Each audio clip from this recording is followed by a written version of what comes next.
بیشتر مردم نمیدونن زیردریایی‌ها تا چه اندازه میتونن به اعماق اقیانوس نفوذ کنن.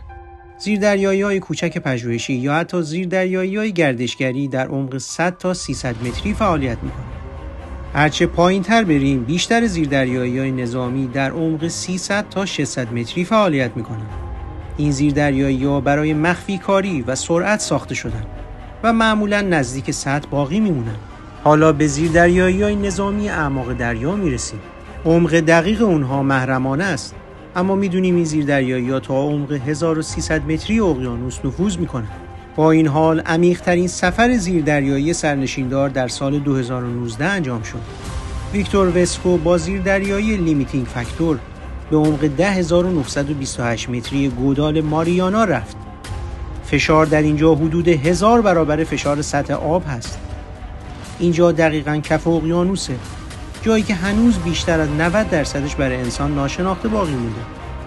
این زیردریایی بدنی از تیتانیوم با ضخامت حدود 9 سانتی متر داشت تا بتونه فشار وحشتناک این عمق رو تحمل کنه. اعماق اقیانوس یادآوری میکنن که ناشناخته‌های زمین به اندازه کهکشان‌ها بی‌پایان و شگفت‌انگیز هستند.